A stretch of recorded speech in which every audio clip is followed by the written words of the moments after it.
Like a Rugby Pod with Harry Jones and Andrea Welman. Brought to you by Sit and Cards. How's it, Harry? How's that, NBA? Yeah, man. Yes, see, this is looking much better. This is looking more like the Springbok team that we've been waiting for. Yeah, play Wells every week. We're fine now. Listen, it's Carnival Rugby. We had our foot on the throat for a while, then we let it off because there were so many disallowed tries. I think it was about 3 tries scored, 4 tries scored, and 4 tries disallowed. There was almost a record there. Swing props going crazy, brother halves, locks running wild. The sauciest line you've ever seen outside of Welcome by Sos. That's how he gets his name. Look at him shaking his hips as he goes over. Listen, it was like a kick cat and mouse for about 2 minutes, and then it was just let's play Baba. It looked very much like a school's rugby carnival festival at the end. What I liked about it was how the half ended, where the Bucks, I mean, even though they did let Rio Dyer score a worldie there, it took 4 minutes inside the 22.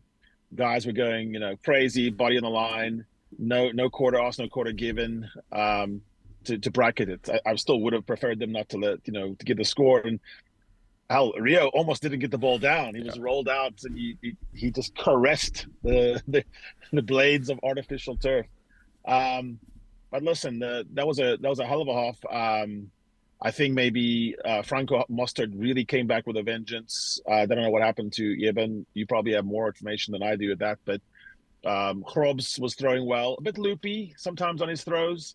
Would like to maybe put a little more starch in there, a little more mustard, but for the most part, he hit his guys. I think he missed one time. Scrums were amazing, and you felt it building on scrum 1. And then scrum 2, and then scrum 3, and then finally you go, okay, the referee doesn't even have much to look at here. It's just obvious that one side is steamrolling the other. I thought Stia's hold-up try was probably, he'll look back on that and not like it because there were so many options. It didn't have to be. And the big thing about rugby now is you cannot get held up. You know when you might get held up, and it was just, one more pullback pass and they run in, they just walk in, score.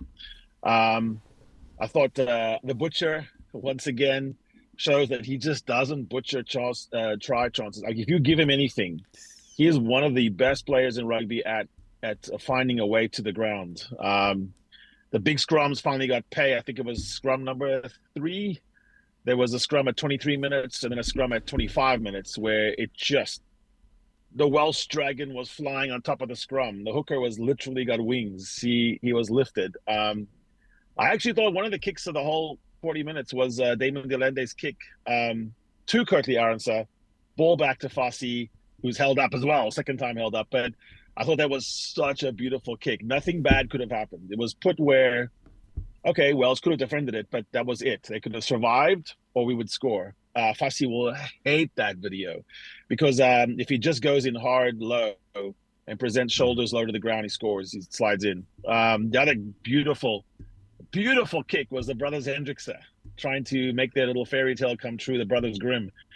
James to Jordan, and then that ball just would not obey. It hit the worst possible spot. the only spot you cannot catch it in.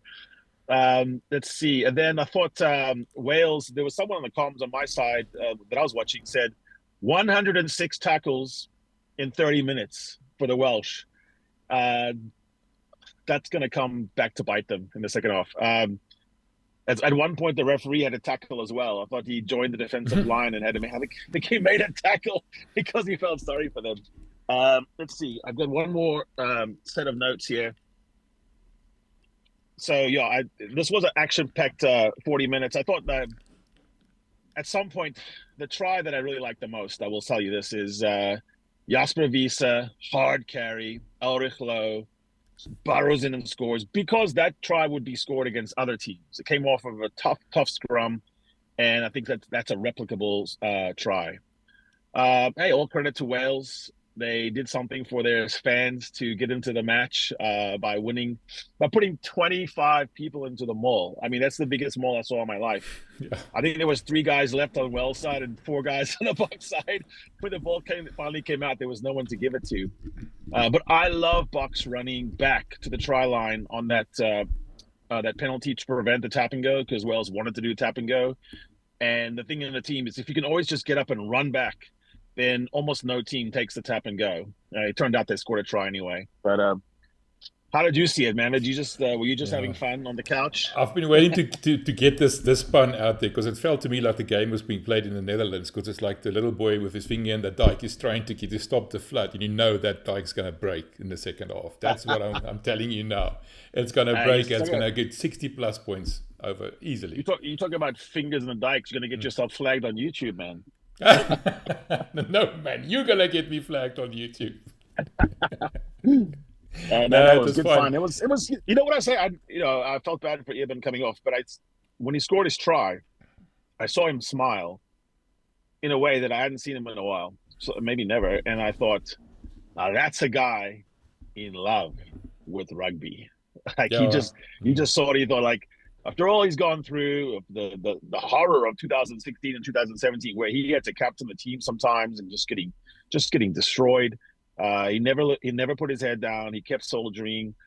He's in better shape now than he was when he started the first time he was nominated for World Player of the Year. If he's not the World Player of the Year, I don't know what is. You couldn't go wrong with any of the guys. Kalen Doris amazing, Chesson Colby amazing, Peter Steptoe always amazing. But I think this is Evan's year, and I think maybe he gets some much needed rest finally. Yeah, I agree with you. It's you can see, like you said, he enjoys being there. He enjoys. I didn't want to go off, but you can understand. Peter Steff even came home early, and I saw Lucanio's home, Andre Esterhuizen is home, Pimpi came home, Kwagga came home. Kwagga's not even on the bench there. So just briefly in the second half, what do you expect? Marco going to replace Sia? That probably means to me that Elrich is going to stay at 7 and Cameron's going to debut at 8, which I think is his best position. Well, you look at this game and you wonder, like, Cameron Honeycomb, it's made for Cameron, more so even than Visa. This is the kind where you want to have a slithery 8, you want to have a quick 8, because there's if you tackle 106 times in 30 minutes, I don't know what the total was for the half, but you're going to be running at soft shoulders all second half. Like, you just give me the ball, I'll find a soft shoulder, because all the shoulders are soft. Yeah. Just one thing, if we played this game as the first game of the tour, sort of just, a loose now, I think we would have done much better, because you can clearly see things are clicking now. We've been together, but the moves are working. I know it's a weaker opposition, is exactly what I'm saying. We should have played the weaker teams first and then eased into Scotland and then take on England. What do you think of that?